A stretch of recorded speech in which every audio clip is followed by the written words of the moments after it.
दुरुस्त वन में स्थित एक जलाशय में मछलियाँ, केकड़े, मेंढक और नाना प्रकार के जीव जंतु रहा करते थे। जलाशय के किनारे एक बूढ़ा बगुला भी रहा करता था। बूढ़ा बगुला भोजन के लिए तालाब की मछलियों पर निर्भर था। वह दिन भर तालाब किनारे घात लगाए बैठा रहता।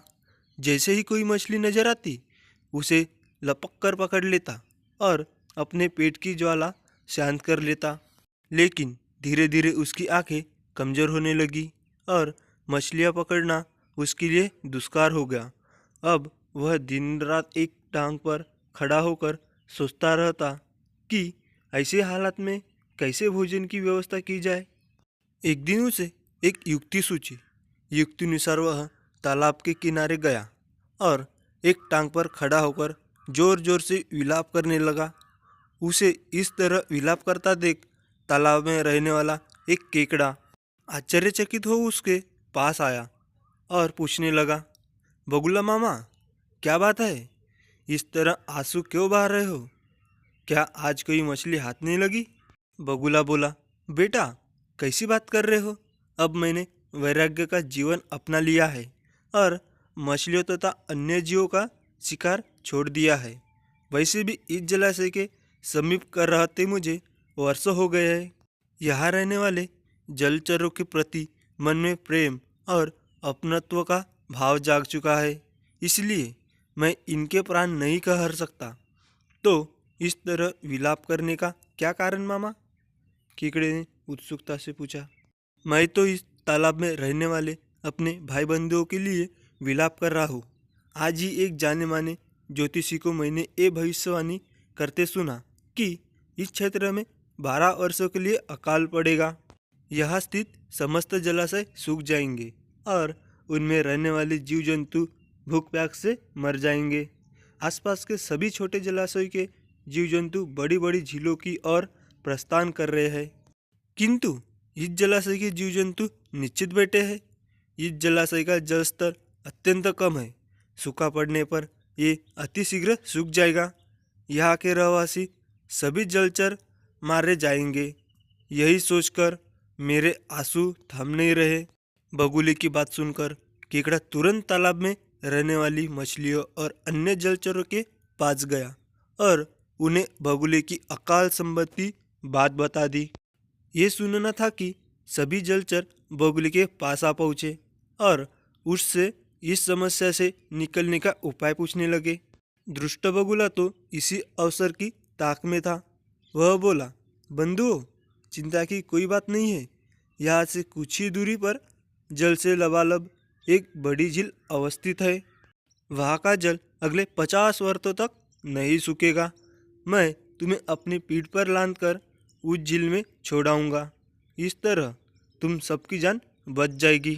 बगुले की बात सुनकर सभी जलचरों में पहले जाने की होड़ लग गई और वे बगुले से अनुनय करने लगे। बगुला मामा, हमें वहाँ पहले पहुँचा दो। ये देख बगुले की बांछें खिल गई। उसने सबको शांत किया और बोला, बंधुओं, मैं तुम सबको एक एक कर अपनी पीठ पर लाद कर उस झील तक ले जाऊंगा। फिर चाहे मेरा जो हाल हो, आखिर तुम सब मेरे अपने हो। उस दिन के बाद से बगुला प्रतिदिन एक मछली को अपनी पीठ पर लाद कर ले जाता और कुछ दूरी तय करने के बाद एक बड़ी शिला पर पटक कर मार डालता। फिर चक्कर अपना पेट भरने के बाद दूसरे दिन दूसरा शिकार अपनी पीठ पर लाद कर चल पड़ता। ऐसे ही कई दिन बीत गए। बगुले को बिना परिश्रम के रोज एक मछली का आहार मिलने लगा। एक दिन जब बगुला तालाब के किनारे गया तो केकड़ा बोला, बगुला मामा, आपने सूखा पड़ने की बात मुझे सबसे पहले बताई, किंतु अब तक आप मुझे बड़ी झील लेकर नहीं गए। आज मैं आपकी कुछ नहीं सुनूंगा। आज आपको मुझे ही लेकर जाना होगा। बगुला भी रोज मछली खाकर ऊब चुका था।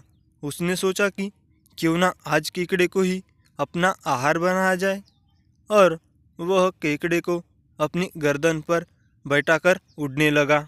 कुछ दूर जाने के बाद केकड़े ने देखा कि एक बड़ी शिला के पास मछलियों की हड्डियां का अंबार लगा हुआ है।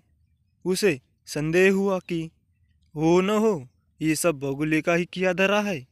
उसने बगुले से पूछा, मामा और कितनी दूर जाना है? तुम मुझे उड़ाए उड़ाए थक गए होंगे।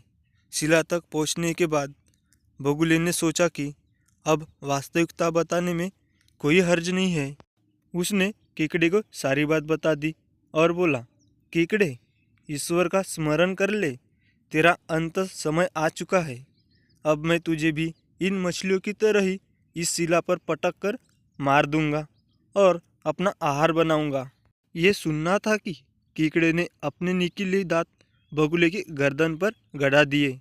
बगुले की गर्दन कट गई और वह वही तड़प कर मर गया। कीकड़ा बगुले की कटी हुई गर्दन लेकर वापस तालाब में पहुंचा और दुष्ट बगुले की दुष्टता की कहानी सब जलचरों को बताई और बोला, अब वह दुष्ट मर चुका है। तुम सब लोग यहाँ आनंद के साथ रहो। कहानी की शिक्षा, किसी भी बात का बिना सोचे समझे विश्वास नहीं करना चाहिए। मुसीबत में धैर्य से काम लेना चाहिए। Thank you.